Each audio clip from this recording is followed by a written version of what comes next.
pressure's on, they're going live, eh? Well, good morning, ladies and gentlemen. Welcome to the Dearborn Police Department for this press conference. There'll be a PowerPoint with some slides, and there's hard copies of it here for everyone.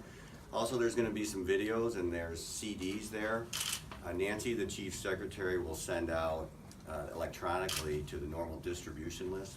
And inside the CD is Corporal Ben Harless's card. Sometimes different versions of it are needed, and he'll be able to help you with that personally.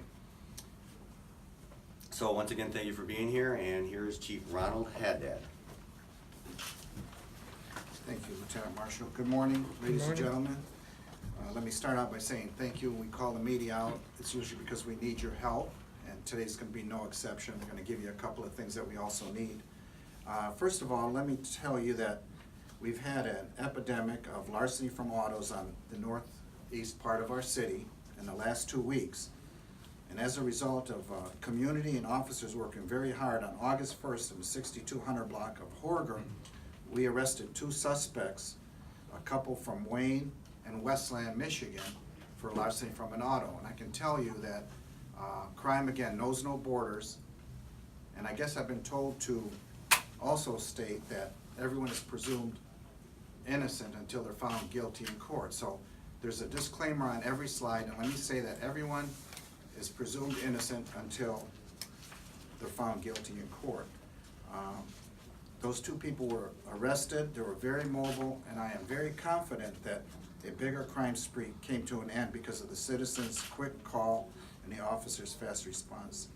Second slide, August 18th in the 6900 block of Reuter, we had a homeless individual that hit a dozen of our cars. He was convicted in court, given a light sentence, and I can also tell you that that individual is still a person of interest in an ongoing investigation. With these car thefts, we've had a couple of serial groups in our city, and I'm going to call up Detective Ben Harless to walk you through the clips here, but we really need your help on these 2 that he's about to tell you about. Ben? Thank you, Chief. So as the Chief said, we have been successful in making a few arrests, but there are still a couple groups out there that we're asking for assistance in identifying. First and foremost, this was during the overnight hours of August 16th into the 17th. An individual observed in this photograph was seen riding a bicycle through the neighborhoods on Calhoun between the Hemlock and Warren area. We believe he's responsible for breaking into multiple vehicles in that area. If we go to the next slide. Here's a video of him approaching one of the vehicles. We did edit out the actual theft from this. It's being released more for identification purposes.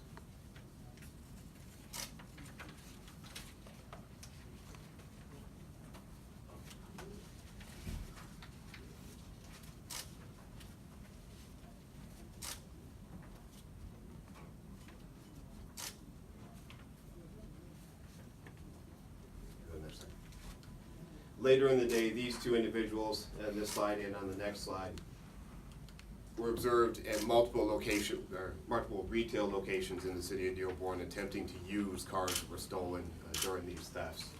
If you go to the next slide, they were driving this light blue minivan. It's very distinct, obviously. If you go to the next slide, we have 2 video clips of them approaching the business as well.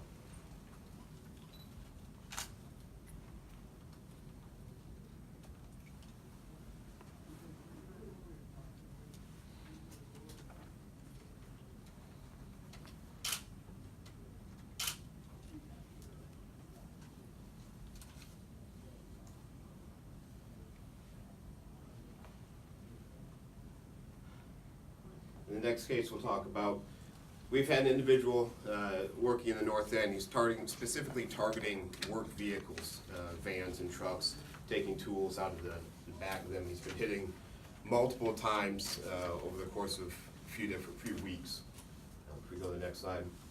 Each time he's observed in this burgundy minivan, often wearing a yellow or orange safety vest, believed to give the appearance of legitimacy. If we go to the next slide. Here's a video of him. As you can see from the video, he does walk with a distinctive limp, which I think will assist in identifying.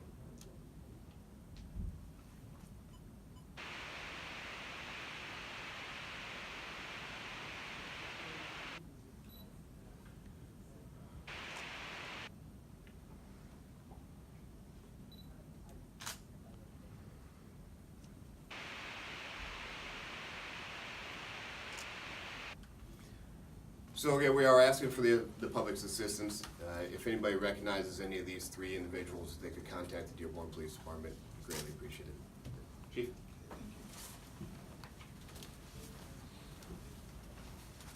And as you can see, with these crimes, they're kind of like a bad gift that keeps on giving. Not only do they deprive the owners of their property, if they get a credit card or something that they can do fraudulent ID and fraud on, it just causes citizens a lot of heartache once your credit cards or their ID gets stolen. And although not reported today, I can tell you that too often people will leave a car unlocked, they'll leave keys in the car, some of them leave loaded weapons in the car. So again, we want to remind citizens to lock their cars and remove the valuables. We received quite a few calls from the media about an incident that occurred on August 29th at the Silver Spa located in the 24,000 block of Michigan Avenue. And an investigation revealed that the owner of that spa was guilty in prostitution trafficking, and she has been charged. Her next trip to court is September 21st, where she'll have a preliminary exam, and Judge Summers put a $200,000 bond. I can tell you that this investigation is also ongoing. It's highly complex, but we know that we have at least one charge pending, and she'll be in court on the 21st.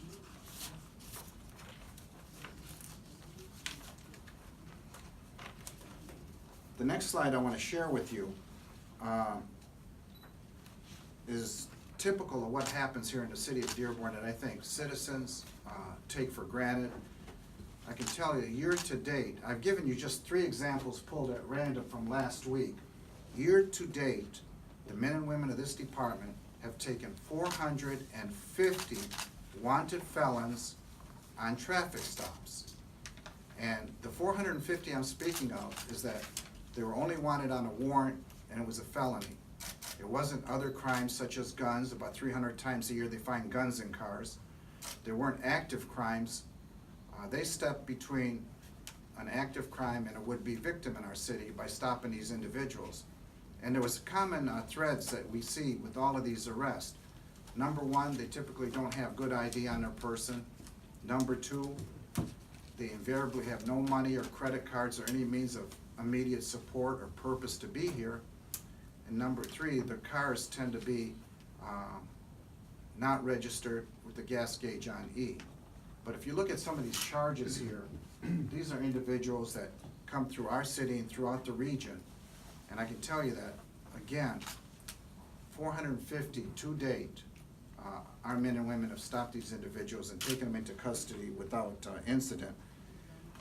That number is up from an average of 300 over the last several years. So our men and women are working very hard out there to ensure that our city is kept safe.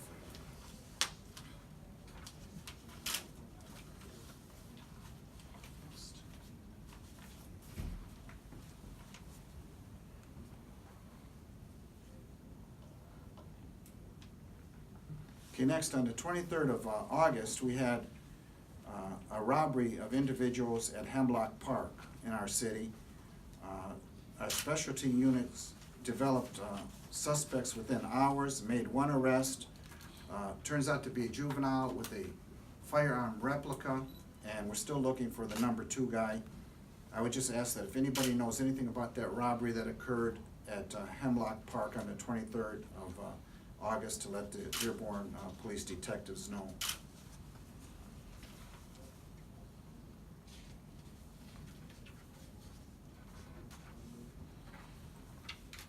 I happened to look at this video of this robbery several times with great amazement. On the 26th of August, Dearborn officers responded to an armed robbery in the 7500 block of Tyson. Victims approached 2 young men sitting in the car, robbed them at gunpoint. Currently, we've made 1 arrest. We've actually made 1 arrest, and we have another person who's a subject of the investigation and a person of interest. We're very confident that the ongoing investigation will hold the people accountable. On Sunday, September 2nd, we had 2 residents that were carjacked at gunpoint. And this person was wearing a construction vest and a hard hat. Again, it was kind of a unique description. A diligent and thorough investigation led to the identity of the suspect. Suspect is Mr. Pinkard, that you can see right there.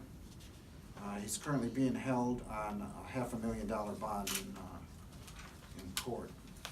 So, there's a couple other items I'd like to bring to your attention. We received several phone calls on a crime mapping report that was put out the week of the 12th of August, where there was 13 B&Es that were reported. We had a couple of our major media outlets that were curious about that. Let me explain something to you about crime mapping. It's a system that citizens can access about the crime in their neighborhood, but the shortcoming of the system is that however the crime is initially reported, that's how it gets populated onto this map in your neighborhood. So in the case where there was what appeared to be 13 break-ins, I can tell you that there was actually 2 break-ins of a business and a home. 2 were of garages, and the thing doesn't show you that. Then there's 2 more incidents involving a ex-roommate who came one time and had dinner at the house where he used to live. The second time, he was found sleeping in the back seat of the ex-roommate's car. He's been charged twice for those 2 crimes. But again, what may have put citizens on edge as an ongoing crime wave turned out not to be accurate. And there were 7 crimes that simply were not B&Es at all. So again, the lesson here would be crime mapping is for your benefit, but it's preliminary, and you need to take it with a grain of salt because it doesn't always report accurately after the detectives investigate. And again, we keep telling people to lock it or lose it, and I can't emphasize that enough. Crime's down about, we reduced 200 auto-related thefts, but it's still not good enough. Please lock or lose your car. And if anyone should happen to ask you, we're 8.2% down. And the last thing I want to leave you with is that every community decides what the good order of that community looks like. I can tell you here in Dearborn, our citizens demand that we have a very high standard about the good order of this community. If someone shovels snow onto a neighbor's yard, you get complaints. If somebody knocks over a trash can and they don't pick it up, they want us to fix it. And that's not a bad thing because they have their real high standards here. And so too, when it comes to crime, I can tell you that our community reports crime and they demand that we keep this community safe. So I can tell you that the men and women of this department will continue to do everything we can, working with our community to keep us safe. And for people that come here and commit armed robberies or these type of offenses, I guess the message should be clear that for them, the world has just gotten a little smaller. We're going to work with all of our counterparts, all of the federal, state, and county agencies that we have to ensure that we bring these people to justice. A couple of you, and I'm not going to get into it, and probably not fair to tell you this, but you've asked me about other cases. I'm only going to say that if I didn't mention those cases today, it's because they're critical and ongoing. As soon as we have the appropriate information, we'll let you know. So I'm not going to answer about any other cases that were major in the press a while back. Is there any other questions at this time? Yeah, actually, I have a question, Chief. There is a case that happened at Fortson High School. We've heard the report from a news agency. Can you relay more information about the case? You know, I want to be careful with that. There's victim protection rights. Let me suggest that I will confirm what's been reported out there, that a young lady was befriended on social media and a adult male did show up at the school. There's 2 charges of CSC in the 4th degree, which are high misdemeanors pending. There may be others coming. I can't be for certain. It's an ongoing investigation. I guess if there's a lesson to be learned here is that parents really need to watch what their young people do on social media. Obviously, these 2 people did strike up some friendship on social media that ultimately put the young person in a tough position that person didn't want to be in. So I think that this should be a lesson for all parents, school officials, to again remind our young people that there's inherent dangers to their use on social media. Unfortunately, we were all young at one time, and we don't evaluate risk very well. It just seems like it's fun, it's a good thing to do. But again, this could have turned out a lot worse for the young person involved. But the next thing that you'll see is what happens in court, and I'll have no other further statements on that. Any other questions? Chief, how long will the spa be shut down for, and did you send officers in there undercover? It's gonna be shut down for as long as we can legally shut it down. I'm not gonna answer the second question. I can just tell you that we have all types of investigative capabilities here, and we're warranted, we use them. But Chief, how long has this investigation been going on with the spa? Off and on for a couple of years. I think the feds looked at it for a while and determined that there either wasn't enough or it wasn't of the magnitude. So there's been various complaints from the spa that's pretty well chronicled. And, you know, unfortunately, we got a break in the case this time. Do you have reason to believe there were underage workers there? I've not been told that, but that could be the case. I've just not been told that. Any other questions? And just on, you know, obviously you're asking for the help with the folks that you have the video of on the larcenies from the motor vehicles. I mean, clearly some of those, they just walked right out to the car, opened the door. I know you mentioned the importance of locking your vehicle, but I mean, and just leaving the valuables inside. Can you just sort of reiterate that again? You know, yeah. Again, we don't want to blame the victim for this, but we all have an obligation to make it tough. With that one gentleman with the limp walking around with the vest on, he seems to be waving at somebody up the street or at the camera, you know, so obviously they don't care when it's easy. And I think that citizens can be very helpful to look out for their neighbors, be cognizant of their surroundings, and by all means, lock your cars and don't leave valuables in the car. Most cars today have alarm systems on them that come from the factory. They're all electronic, you can push a button. It's beyond my imagination and comprehension why you won't lock your car and hide your valuables. I just don't understand it. We heard one case that happened for one of the cars that got hijacked. He actually showed up and he said he's a DTE employee. Was that right? I'm not sure what he said, but he certainly looked like he could have been a DTE employee or a utility. We don't want to put it on DTE. We just say a utility worker of some sort, had a hard hat and a green vest on. I'm not sure. Did the victims call the police right away, or they did. just chased them? Because we saw that they chased the guy. Well, they did both. They did both. Yeah. And that And was he- out there, so that's why I admit to that. It was out there in the social media. Thank you. Okay.